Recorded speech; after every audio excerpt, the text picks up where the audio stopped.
Alright, my sports to the bone, massive. Blessings, blessings, blessings, my viewers and subscribers. Big up on yourself, man.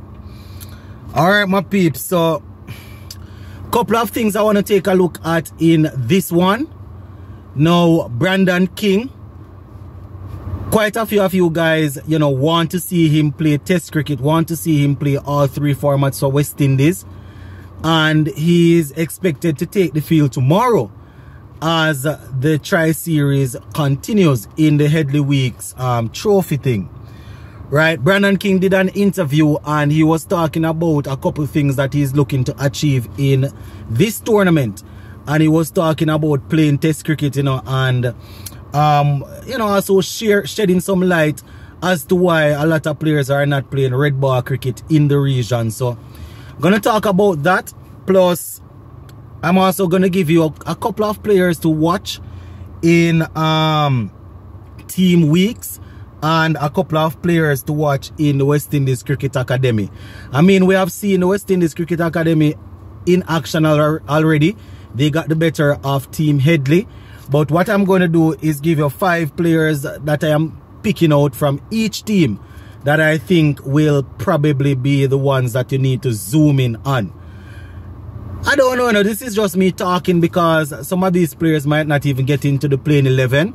But I am just going to talk a little bit about them. So just hit that subscribe button if you have not yet subscribed. And give a listening ear until the end as I work my way through this one. So Brandon King is now a mainstay in West Indies white ball squad, especially the ODI, right? He's also a mainstay in the T20 squad. Sometimes we see him batting at the top of the order, sometimes we see him coming at 3 or somewhere there in the middle. But he's looking to get some red ball cricket under his belt. And Brandon King has always said that, he definitely wants to play red ball cricket. But after he had a stellar year in the CPL, a couple of years ago, could have been 2018, 19, I don't remember. But one of them years there, he was the top run scorer. I think he even got a century. And he started traveling around the place playing T20 cricket, franchise cricket. So, he hasn't really gotten an opportunity to play a lot of regional cricket. So, in the interview that he did, he was saying that he's happy for this opportunity to play some red ball cricket. And according to him, it's been, well, not even according to him, we can see it. It's been a little while now since he has played much red ball cricket. And according to him, he's very excited to take the field again. And he's looking forward to these next few weeks as he tries to make the best use of it. The best use of this opportunity that, the selectors would have given to him. According to Brandon King, it is very important that we play red ball cricket consistently in the Caribbean. And he's saying that with only 5 games per season, it's not a lot of opportunities to play. And I agree. You understand? If it's only 5 games, probably in those 5, in that period, people going to be playing franchise cricket, 5 games is nothing, man. Each team should be playing 10, 15 games. You understand, based on where our cricket is at now. And I can understand, people not going to be able to play, to commit to play all of them 5 games there. So that is what he's saying, that with these 2 additional games, it is pretty good. It provides an opportunity for players to come back from franchise cricket that they are playing, if they are not a part of the IPL, and, get some cricket under their belt.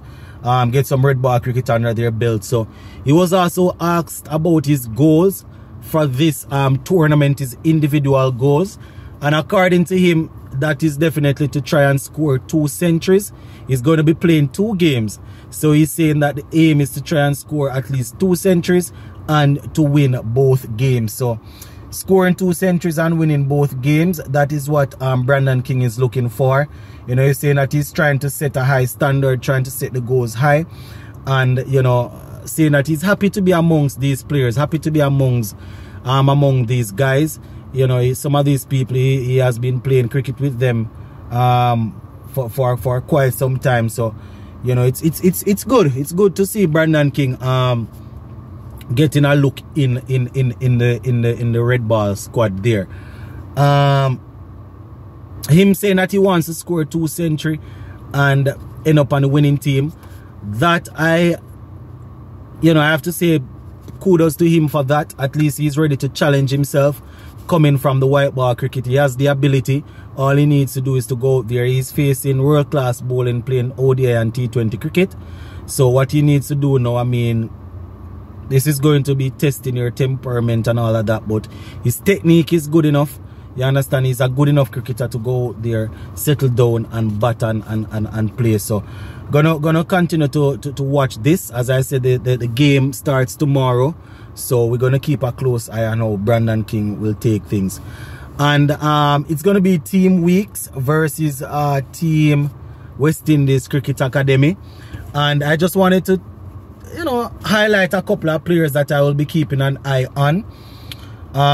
So for and a couple of these names, they are probably straightforward for one of two reasons. Either they are youngsters coming through and you expect them to do well, or they are people in their career where they would have played for West Indies already, and you know, they probably didn't do so well in their last couple of games, and they're looking to solidify their spot in the team, in the West Indies squad for the India tour that is coming up. So for Team Weeks, Ali Carthanes goes without saying. He is next in line according to what we as fans are thinking. Well, majority of us, that is. Some people thinking that other people should be selected ahead of him. But based on what I am seeing over social media, majority of the West Indies base, you know, they are thinking Ali Carthanes is next. So it's going to be interesting to see how he goes. So he's one. He's going to be leading the team. Number 2, Tejnarayan Chandapal. And he had a rough tour. You know, he didn't finish off so well against who was it, South Africa. So he started off well against Australia, and then we played against, I think it was Zimbabwe and then South Africa. Things didn't work out too smoothly for him there, so you know, he's going to want to use that to get himself back into some batting form as he goes into the series against India. Dominic Drakes is the third one in this squad, and my reason for this is, you know, Dominic Drakes didn't take part in the regional tournament, if my memory serves me right, but he's one of those guys that, you know, has the ability, left arm pacer, medium pacer, you can say, you know. CWI, according to what they said a couple months ago, they have him in their plans. So to see them pulling him in like that, it's going to be interesting to see how he performs with the red ball in hand. And the fourth person, Brandon King, as I was saying, you know, he hasn't played red ball cricket in a little while. He's probably one of those guys that the selectors are looking forward to bringing into the test team, so he's there. And Kevin Sinclair.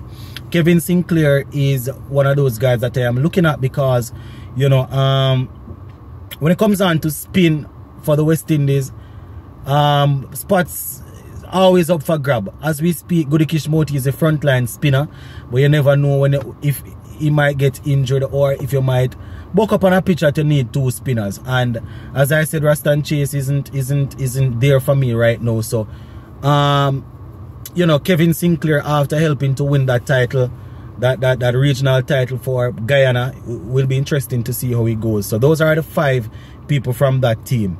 For Team West Indies Cricket Academy now, Kevlin Anderson, he got a century. I think it was 153 he got in the first game, so eyes will be on him to see if he will be able to repeat that. Teddy Bishop. And Teddy Bishop, I am thinking that, you know, he's in the academy. He's one of those guys that we have heard so much about, you know, in under-19 cricket. Hasn't really set the place alight just yet. So, you know, we are going to keep an eye on him. Kirk McKenzie got a half century in the first game. Has been in the academy for a while now. So, it's about time that he start getting some runs. Ashmead Ned, spinner. As I said, there's always a spot for spinners. You know, Ashmead Ned, pretty good young spinner, so we will keep an eye on him. And you know, as I said, Teddy Bishop there full time for him to come through. So I think that's what 4. So I guess I only selected 4 from this, but we no can show Mr. Clark in there too, man.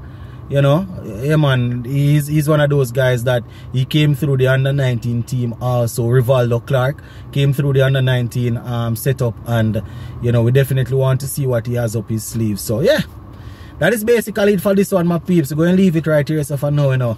Go and big up on yourself, and we'll touch base again later on. Zane?